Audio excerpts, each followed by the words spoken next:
हाय kids, इस video में हम लोग laws of motion class 9 physics continue करेंगे। ये 5th लेसन है।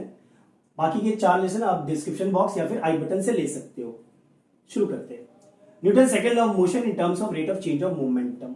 नाउ प्रीवियस लेसन में हम लोगों ने दो बहुत ही इंपॉर्टेंट चीज पढ़ा था। पहला था rate of change of momentum. अगर ये मोमेंटम है, डेल मतलब ये डेल या डेल्टा इसे कहते हैं, जो कि स्मॉल चेंज होता है टीज टाइम। ये होता है m a, provided m is constant. M is constant, तभी ये रिलेशन होल्ड करता है। क्यों? जस्ट एक छोटा सा रिकैप करते हैं। डेल पी जो होता है चेंज मोमेंटम, वो 3 कारणों से हो सकता है। मास चेंज हो रहा है, वेलोसिटी चेंज हो रहा है, या दोनों चेंज हो रहा है। जब मेरा मास कांस्टेंट है तो इसको हम ऐसे लिख सकते हैं। तो इसको हम del P by del t अगर करेंगे तो m del we by del t होगा, जो कि एम ए होगा। तो ये तभी रहेगा जब मेरा मास कांस्टेंट है, क्योंकि एटॉमिक पार्टिकल में क्या होता है उसका, if you tell about atomic particles, the speed is in comparison with the speed of light. वहां पे क्या होता है, उनका जो मास है वो इंक्रीज होता है with this relation m0 root over 1 minus v by c whole square.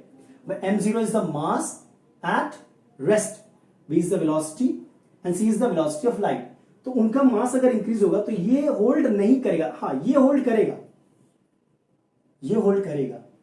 तो ये होल्ड कब करता है? When the mass is constant और वेलोसिटी बहुत कम है as compare to the speed of light, बहुत कम है। वहां पे क्या होता है, अगर मास चेंज भी हो रहा है तो नेग्लिजिबल, तब ये होल्ड करेगा। चल, ये हम लोगों ने पढ़ा था। और एक चीज पढ़ा था कि force equals to m a, याद है? ये हमारा मैथमेटिकल एक्सप्रेशन था Newton second law of motion का।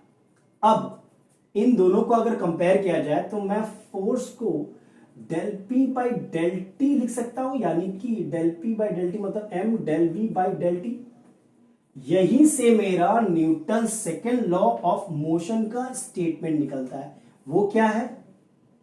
The rate of change of momentum, the rate of change of momentum is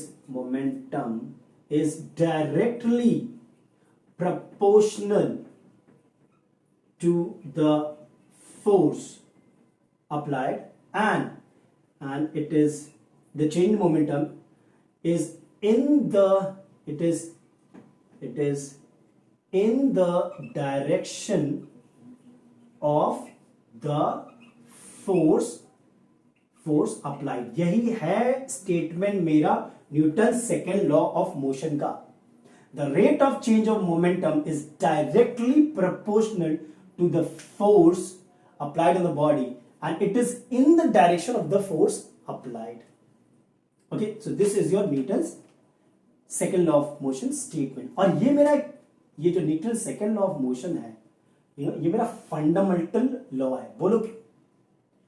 क्योंकि इससे हम फर्स्ट लॉ निकाल सकते हैं।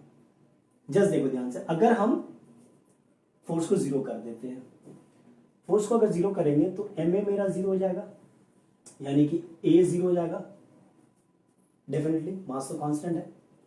जब ए 0 होगा इसका मतलब क्या है कि अगर बॉडी रेस्ट में है, वहां पे कुछ एक्सेलरेशन होगा नहीं, वेलोसिटी प्रोड्यूस नहीं होगा, वेलोसिटी चेंज नहीं होगा, सॉरी, तो वो बॉडी रेस्ट ही में रहेगा। और अगर कोई बॉडी मूव कर रहा है तो भी वहां पे एक्सेलरेशन 0 है, मतलब वेलोसिटी चेंज होगा, उसका डायरेक्शन चेंज होगा, तो वो उसी मोशन में कंटिन्यू करेगा। It neither changes the state of rest और the motion if no force is applied, is it? वही तो मेरा Newton first law of motion था। तो आप इस सेकेंड लॉ से आप फर्स्ट लॉ डिराइव कर सकते हो। Am I clear? So this is the statement of Newton's second law of motion। अच्छा, हमें यह भी याद रखना है कि ये कब होल्ड करेगा, Newton second law of motion कब होल्ड करेगा। 2 कंडीशन है, याद रखिएगा, बता चुके हैं। पहला तो मास आपका कांस्टेंट होगा, दूसरा जो वेलोसिटी है is very less as compare to the speed of light, तभी ये रिलेशन होल्ड करेगा। Clear? Now let us see some experiences in a daily life जहां पे ये यूज हो रहा है। Now let us see examples of second law of motion in a daily life. अभी तक हम लोगों ने देखा F equals to del P by del t, ध्यान से देखना।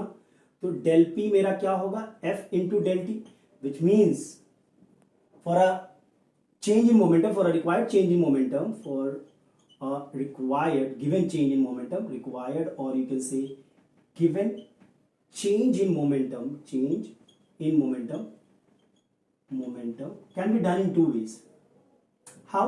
एक तो आप फोर्स बहुत ज्यादा लगाते हो in a very short duration of time, या फिर आप फोर्स बहुत कम होता है in a larger duration of time. ये दो केसेस है मेरा to get a required change in momentum. Now ये देखिए ध्यान से, while you are hitting a ball, while playing cricket, hitting a ball, what are you doing? You are imparting momentum by applying a very large force in a very short duration of time. वही तो कर रहे हो आप। या फिर आप ले लो हैमरिंग अ नेल, वहां पे क्या कर रहे हो आप? Same thing, you are imparting momentum by applying a large force in a very short duration of time, है कि नहीं? अब जो डिस्कस कर रहे हैं very important, we can bring the momentum of the body to zero, bring the momentum, ध्यान से देखना, momentum of a body to zero in a long duration to, very important, to reduce the effect of force। ये हम लोग करते हैं कैसे, देखते, वेरी इंटरेस्टिंग। कुछ 3-4 एग्जाम्पल दिए हुए हैं बुक में। पहला, while playing cricket if you are catching a ball you withdraw your hand, why? because देखो, ध्यान से देखो, आपका हाथ ये है, ये बॉल है, मान लो इसका इनिशियल वेलोसिटी u है, फाइनल वेलोसिटी तो हमें पता है v जो कि 0 होगा, इट कम्स टू रेस्ट ना। अगर आप हाथ विथड्रॉ नहीं कर रहे हो तो सपोज टाइम t1 है, तो फोर्स क्या होगा, change in momentum by time, यानी कि m v minus m u by t1, तो फोर्स होगा मेरा minus m u. Change in momentum negative क्यों है? क्योंकि the direction of the change in momentum is opposite to the direction of motion of the body.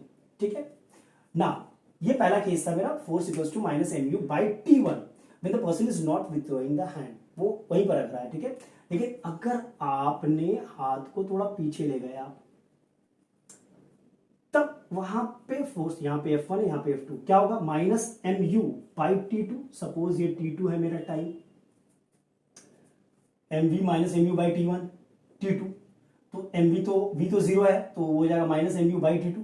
Now देखो ध्यान से, t2 आपका t1 से बड़ा है, इसका मतलब क्या होगा, F2 जो होगा वो F1 से छोटा होगा, which means the effect of force which will be there on your palm will be less by the ball, will be less as compared to this case। यहां पे टाइम में बढ़ा रहे हो तो effect of force will be less, आपको कम चोट लगेगा, इंजरी होने के कम चांसेस है, इसीलिए while catching a ball you withdraw your hand। एक और एथलीट्स को देखा होगा, जब वो हाई जंप करते हैं, दे जंप ऑन सैंड, ये क्यों? बिकॉज अगर वो हार्ड फ्लोर पे अगर वो जंप करते हैं तो instantaneously they come to rest in a very short duration of time, तो वहां पे इफेक्ट ऑफ फोर्स ज्यादा होगा, the force applied by the floor on the feet will be more, चोट लगने के चांसेस आपके ज्यादा है। बट वही अगर सैंड में तुम अगर कर रहे हो हाई जंप, तब क्या होता है, the time taken to come to rest थोड़ा इंक्रीज होगा, क्या फोर्स का इफेक्ट डिक्रीज होगा। सेम लॉजिक, टाइम आप इंक्रीज कर रहे हो तो फोर्स क्या करेगा, डिक्रीज हो जाएगा, तो आपको फोर्स का इफेक्ट कम फील होगा, आपको चोट कम लगेगा, यू आर सेफ। फिर से suppose your glass vessel falls on the hard floor, it breaks, but if falls on the sand or a carpet it does not break. Why? Reason same है, hard floor में जब वो गिर रहा है तो क्या हो रहा है कि इंस्टेंटेनियस, बहुत जल्दी वो रेस्ट में आ जा रहा है, और जब वो रेस्ट में आ रहा है, टाइम बहुत कम ले रहा है, तो फोर्स का इफेक्ट ज्यादा होगा वहां पे, क्योंकि टाइम कम है, द फोर्स विल बी मोर, तो चांसेस कि आपका वो यूटेंसिल टूट जाए बहुत ज्यादा है, इट विल ब्रेक। बट वही अगर आप सैंड में गिरता है वो या कार्पेट भी गिरता है, so the time taken to come to rest will be more. Time अगर ज्यादा होगा तो फोर्स का इफेक्ट कम होगा। सेम लॉजिक, तीनों में ही सेम लॉजिक था। Okay, so this was very important. Keep it till here in this video. In the next, we'll see the numericals. Okay, till then, take care and be safe. And if you like the video, do subscribe the channel.